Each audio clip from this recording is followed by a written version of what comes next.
I should have realized something was wrong when they offered me $30 an hour to deliver food. Now, 6 months into this hellish job, I still tell myself that. But back then, staring at my maxed out bank account and the eviction notice on my apartment door, $30 an hour felt like a godsend. The only condition was that I couldn't quit for 3 years. 3 years of guaranteed pay would have solved all my financial problems. The interview was brief. Really, very brief. A woman named Cassandra sat across from me.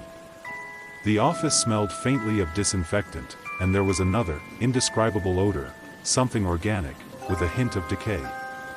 She didn't ask about my work experience or references. She simply pushed a contract onto the table and pointed to the signature area. "The pay is very good," she said in a flat, professional tone. "This job is demanding. You'll encounter some seemingly unusual situations. Follow the rules strictly, and you'll be fine. Are you okay with that?" I signed. Looking back, I can't believe I signed without even reading the pay terms. On my first day at work, I arrived at the warehouse in the east of the city. It was a massive concrete building with no windows, only a steel door. The fluorescent lights inside blared, making my teeth ache. A supervisor named Marcus Bain handed me an insulated delivery bag, a company phone, and a small red booklet. "Read this," he said, tapping the booklet with his nicotine-covered fingers. "Read every word. Carry it with you at all times. Follow the instructions strictly. No improvisation. No shortcuts. No exceptions." The booklet was titled First Class Courier Delivery Procedures Manual. The cover was made of some kind of leather, unsettlingly warm to the touch, as if it had just been taken from a living creature. "This is ridiculous," I muttered, flipping through the densely packed rules, each one more outrageous than the last. Marcus grabbed my wrist. Despite the damp, stifling heat of the warehouse, his hand was icy cold. "Eric, right? I need to make this clear. This job pays so much because it's abnormal. You signed a contract. You can't quit for 3 years.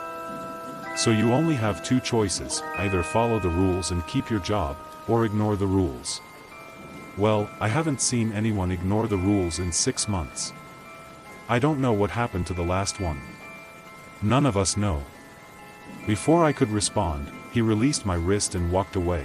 For the next hour, I sat in my car reading the manual, my stomach tightening with each page. The company's slogan was embossed in red on the inside cover: "We deliver for any living thing." I thought it was just a marketing gimmick. I was wrong. My first order arrived at 2:47 p.m. The company phone rang, and an address appeared on the screen: St. Agnes Hospital, 13th floor, room 000. I pulled up the building information. St. Agnes Hospital had been abandoned for 15 years after a patient murdered 3 nurses and a doctor before hanging himself in the pediatric ward.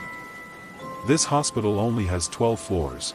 I opened the brochure and found the section labeled Hospital, St. Agnes, my hands trembling.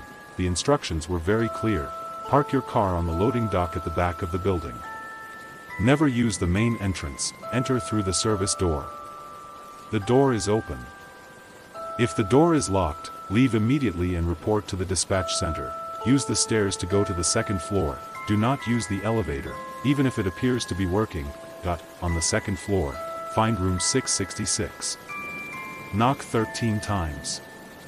Wait silently for 30 seconds, find room 333. Knock 13 times.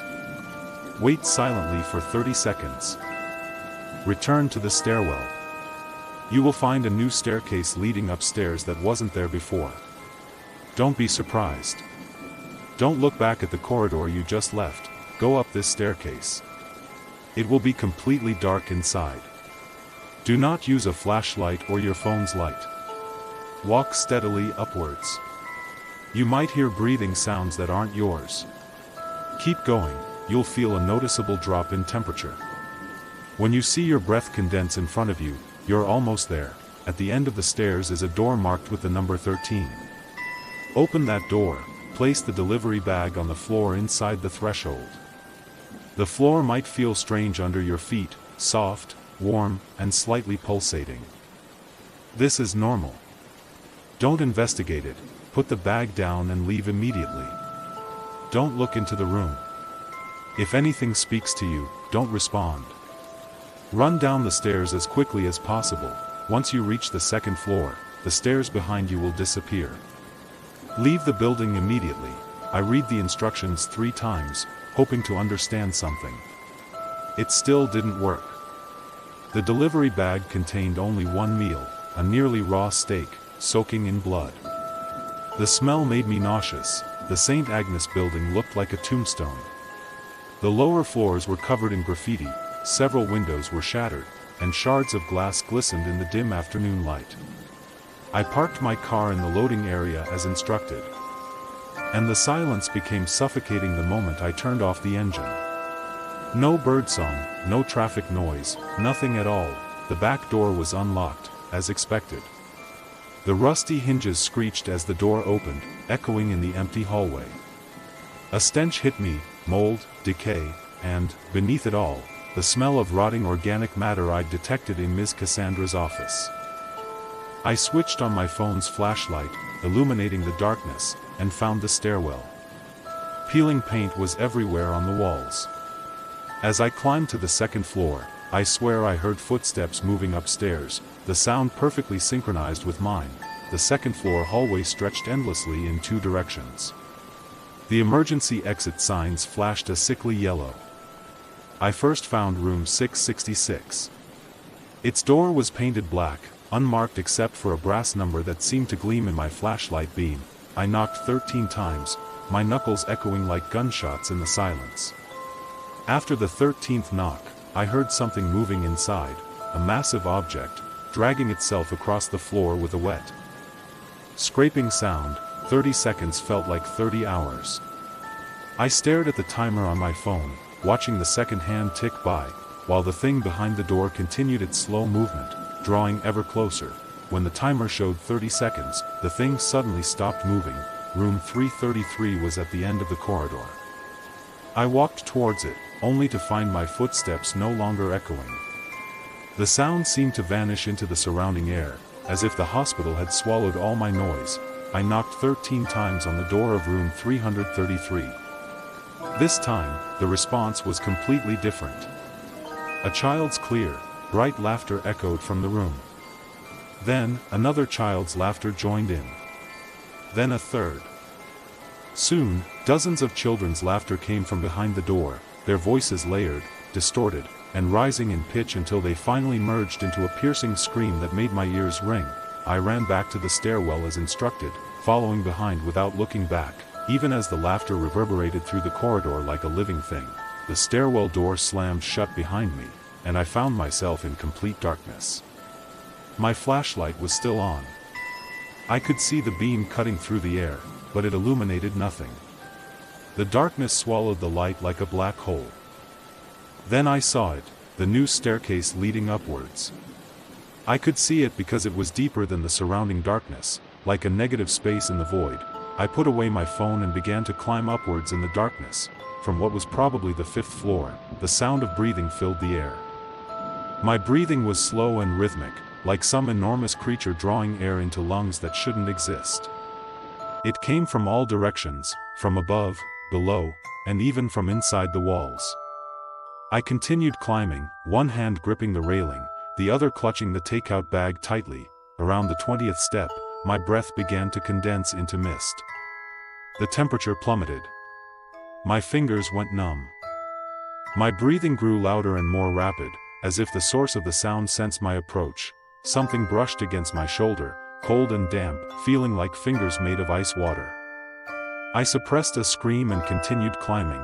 A door suddenly appeared before me, marked with the number 13 in brass, emitting a faint, sickly glow. I flung it open. The floor immediately felt off. The brochure had warned me, but the reality was completely unexpected.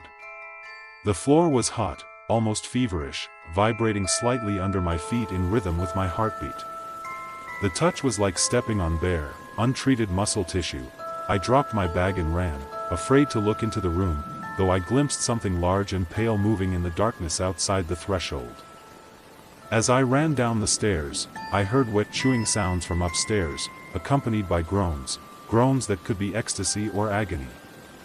I ran until I reached the back door and rushed into the loading area before stopping. The sun was setting, and the city was returning to its usual hustle and bustle. The phone buzzed. Delivery confirmed. $87.50 has been deposited into your account. I sat in my car for 20 minutes, trembling, before finally being able to drive away. The second order that made my impression came 3 days later. At 11:47 p.m., the phone rang. Blackstone Castle, door-to-door delivery. I opened the brochure with trembling hands and found the relevant section. Head to the warehouse stables. Yes, we have horses. Choose the gray mare named Patience. She knows the way. Load the goods into the saddlebags. The castle cannot be reached by car. You must ride a horse. Follow the path behind the warehouse.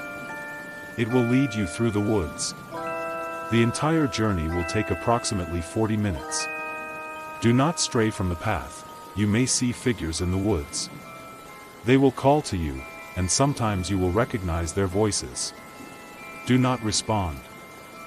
Do not look directly at them. Pay attention to Patience's ears. The castle gates will open. Ride through the gates into the courtyard. The well is located in the center of the courtyard. Dismount, but do not tether Patience. She will wait for you. Approach the well.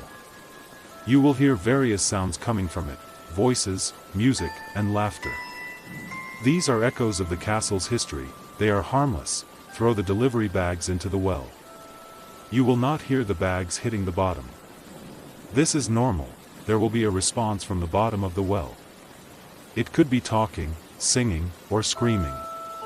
Don't try to understand what it's saying. Don't look into the well. Return to Patience immediately. She will gallop back to the barn. Hold on tight and don't look back at the castle. If you see lights on in the castle windows, ride faster. The barn and stables are behind a door I hadn't noticed before, marked only by a small horseshoe. The air inside smells of hay and horses, a surprisingly normal, almost comforting scent. There are 4 horses in the stable, but only one is gray. As I approach, Patience looks at me with her deep, intelligent eyes. I open her stable door, and she neighs softly, pressing her nose against my chest as if in sympathy. You've done this before, haven't you, young lady? I whisper. She hums, seemingly in agreement. The offering is simple, a covered pot, radiating warmth and the aroma of herbs and meat. Whatever was inside, it was for someone who still preferred a hot stew. The trail began, as described in the brochure, as a narrow dirt road winding into the dense forest behind the warehouse.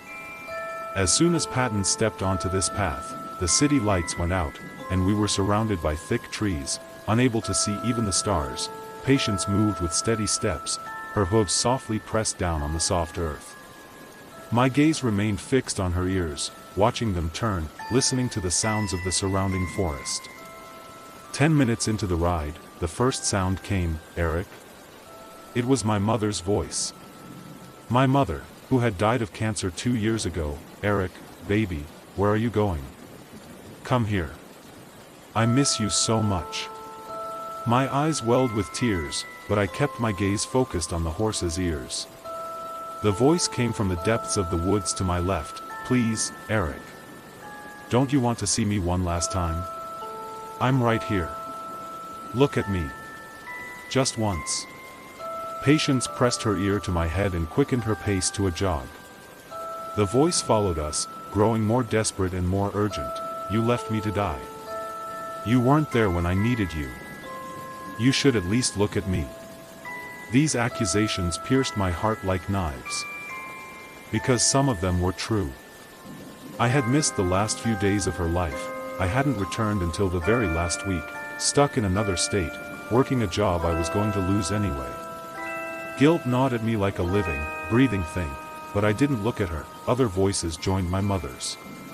My ex-girlfriend, my high school best friend who had moved away, and my father, whom I hadn't heard from in 5 years. They were all calling to me from the darkness, some pleading, some accusing, and some just sobbing in pain. Patience started to jog, and I gripped the reins tightly, burying my face in her mane, trying to block out the voices. I glimpsed figures moving through the woods, their gait unsteady, their limbs clumsy, and their faces slightly elongated. Thank goodness, the forest had finally come to an end, and we had reached a clearing. The castle stood before us, like a decayed tooth. 3 of its 4 towers had collapsed, and ivy completely covered the walls, as if the forest were slowly swallowing it up. But as the brochure had said, the gates were open, the rusty iron doors twisted into various shapes. We entered the courtyard, our pace gradually slowing. Moonlight filled the courtyard, bright enough to cast clear shadows. The well, a circular stone structure with an iron roof, stood in the center of the courtyard. I dismounted, my legs trembling, and carried the delivery bag toward the well.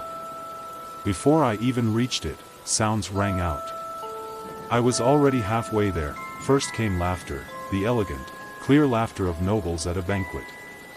Then came music, a string quartet playing a complex Baroque piece. People spoke languages I couldn't understand, their voices mingling and overlapping. The sound of horses' hooves on pebbles. The cries of children. Women singing lullabies. Men shouting commands. The clanging of swords. Someone praying in Latin. It was as if all the sounds that had ever occurred in this place were simultaneously emanating from the well. Compressed, superimposed, merging into a chaotic symphony. It should have been unbearable, but for some reason, it wasn't. It was almost beautiful. I walked to the well and held the delivery bag to the opening. The well was pitch black, as if a void was pulling at my eyes, forcing me to look deeper. I released the bag. There was no sound of the bag falling to the bottom. It was as if the echoes of history were playing back, growing louder and more frantic. Then, a voice answered me. A voice from the abyss, speaking an ancient language.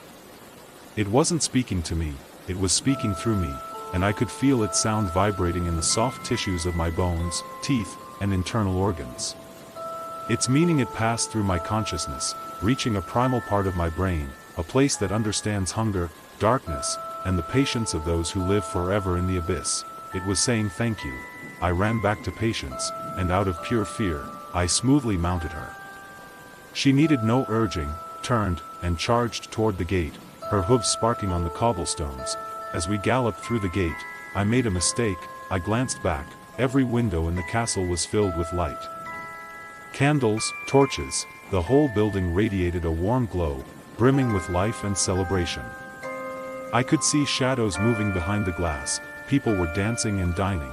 In the highest window of the last remaining tower, a figure watched us. It was incredibly tall, and even from this distance, I could see its head was oddly shaped. Too narrow, too long, and wearing something on its head, like antlers. It raised an arm, as if waving, or perhaps offering a blessing. Patience galloped faster than any horse I'd ever seen before, the forest on either side fading into a blur of darkness. We only slowed down when we saw the lights of a warehouse ahead. I just dismounted when my phone buzzed. $134.50 has been deposited into your account. Before the theater delivery, I'd done 2 months of normal deliveries, or rather, the normality of the job. An order was left on a doorstep. No one answered, but the door opened automatically 30 seconds after I left. A midnight delivery to a cemetery, placed on a specific tombstone, with singing in the distance. A package was handed to a taxi driver who didn't say a word. I looked at him for 5 seconds and couldn't remember what he looked like, but all of that was manageable. Terrifying, but manageable. The theater delivery was different. 2:17 a.m., phone buzzing. Theater District Subway Station, Platform 7. The section about this delivery in the brochure is longer and more detailed than the others, with appendices and footnotes in different handwriting, as if several delivery men have added warnings over the years. The Theater District Subway Station has 6 platforms. Platform 7 is only open between 2 a.m. and 4 a.m. You must complete the delivery within this time frame. Enter through the main entrance on 7th Street. Station staff will not assist you. This is normal. Purchase a token from the machine. Tokens are required, debit cards are not accepted. The machine only accepts cash. Insert exactly $2.75. Go down to platform 1. Walk to the end, which is at the tunnel entrance. There is a door marked, Employee Only, Platform 7. This door will be open during delivery hours. The stairs behind this door are deeper than usual. Count the steps. If there are more than 127, you've gone too far. Return to the top and start again. Platform 7 is empty. It is always empty. If you see anyone else on Platform 7, leave immediately and report to the dispatch center. Do not deliver goods. Walk to the center of the platform. You will see a bench that is different from the other station furniture. It is older, ornately decorated, made of dark wood, and has brass fittings. Place your delivery items on this bench. A train will arrive in 3 minutes. This train is not on the timetable and is not a regular subway train. There may be passengers in the carriage. Do not make eye contact with anyone in the carriage. If they talk to you or gesture to you, do not respond. The doors will not open. This is intentional. Passengers will take packages from the bench in some unknown way. You do not need to know the specific method. After the train departs, wait a full 60 seconds, then return the way you came. Do not run. Running will attract attention. Deliverman JM's tip: trains sometimes stop at the wrong spot. If the door coincides with where you are standing, close your eyes and count to 30. Don't open your eyes, no matter what you hear or feel. Deliverman DR's tip: I heard someone calling my name in the train car. I accidentally responded. 3 days later, I heard the same sound coming from my closet. I moved. I suggest you strictly follow the rules. The package was a white cardboard box, sealed with red tape. It was heavier than it looked, and the contents made a wet, slippery sound when I picked it up. The box was cold, colder than a warehouse freezer. At this time, the subway station was deserted, save for the buzzing and flashing fluorescent lights. The ticket booth attendant was an old man reading a newspaper, and as the pamphlet said, his gaze never left the paper as I passed. The automatic ticket machine mechanically swallowed my banknotes and spat out a brass token that looked like it came from another era. The token bore an unfamiliar subway system logo. The metal was warm in my palm. Platform 1 was deserted, the tiles gleaming under the glaring lights. I walked towards the end of the tunnel, my footsteps echoing, each echo accompanied by a new sound. Another set of footsteps, slightly out of sync with mine, coming from a direction I couldn't discern. A door marked, Employees Only, Platform 7, stood out starkly against the concrete and steel of the station. For it was made of wood. The wood was a deep, almost black color, carved with symbols that were almost unbearable to look at. Behind the door, a spiral staircase descended, the walls on either side pressed tightly against the floor. I counted each step aloud, my voice weak, swallowed by the enclosed space. 27, 28, 29. The air grew colder and more oppressive, carrying the smell of metal and electricity. 63, 64, 65. I heard music coming from above or below. I thought, jazz, the kind played in underground bars during Prohibition. 99, 100, 101. My phone died at step 112, plunging me into darkness, with only the intermittent flashing of the emergency light. 123, 124, 125, 126, 127. The bottom door was modern, like other emergency exits in the subway system. I pushed it open. Something was off about Platform 7, but it wasn't immediately obvious. Its dimensions were wrong. Too long and too narrow, the ceiling too high. The color of the tiles on the walls was wrong too, a deep burgundy that no urban planner would approve. And it was eerily silent, as if the platform were in a mysterious space where sound couldn't travel normally. The bench was in the center of the platform, just as described. It had a rustic beauty, like furniture in a mansion, not a subway station. The brass fittings gleamed, and the wood was intricately carved with patterns. I thought they resembled vines, or perhaps snakes. I placed the white box on the bench and stepped back. The wait was agonizing. My watch showed 2:34 a.m. I still had time, plenty of time before the delivery deadline, but every second felt like an hour. The silence was oppressive, making my eardrums ache. I began to perceive my breathing and heartbeat with unusual clarity. At 2:37 a.m., I felt it first, then heard it, a vibration in the air, the change in air pressure making my ears ring. Then came the sound, the distinctive rumble of an approaching train. The train emerging from the tunnel wasn't modern. It was old, incredibly old, like a relic from the early days of the subway. The carriages were made of dark wood and brass, bathed in warm yellow light.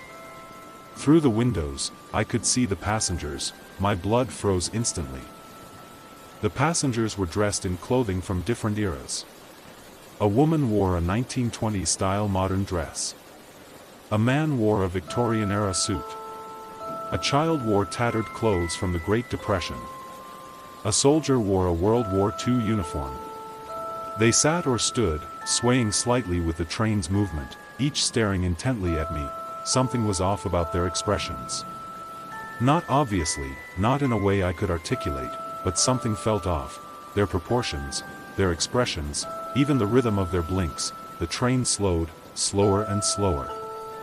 For a moment, I even thought it would stop right in front of me, the doors right in front of me. Just as I was about to cover my eyes, the train suddenly moved forward 3 feet and stopped. The doors didn't open. But passengers by the windows pressed their hands against the glass, their handprints condensing into fog on the cold surface. Some laughed. Others stared intently out the window, their gazes focused and heavy. The feeling sent chills down my spine. In the car closest to me, a woman mouthed something to me. I couldn't hear her through the glass, but I could read her lips. "Can you hear me?" I turned my face away, my gaze fixed on the floor, my hands clenched into fists at my sides. Something was knocking on the window. A rapid, urgent knock, as if trying to get my attention. I didn't turn around. More knocking came from several windows, the intermittent rhythm sounding almost like Morse code. Then came voices, somewhat muffled through the glass but still clearly audible, all at once. "Look at us, we just want to talk, don't be so rude, Eric." "Eric, is that you?" The last voice made me shudder. It sounded like my mother's voice again, but distorted, as if coming from a broken speaker. "Eric, darling, I'm right here. I've been waiting for you. Look at me. Just this once, please." I tried not to look up, my eyes burning. I silently counted down the seconds, trying to block out the sounds. The white box on the bench was gone. I didn't see it disappear, I didn't hear it, it was just gone. The sound stopped abruptly. The train jerked off, slowly at first, then gradually accelerating until it disappeared into the tunnel on the other side of the platform. The rumble faded into the distance, and I was once again alone in absolute silence. I counted to 60, each number feeling like a small victory. Then I walked. Not running, though my instinct screamed at me to sprint back to the door, up the 127 steps, across the station, and into the city night, where the air had never tasted so sweet. I had just reached the ground when my phone rang. $203.75 has been deposited into your account. I probably have 1 or 2 more stories to tell, but more orders have come in, so I'll be back.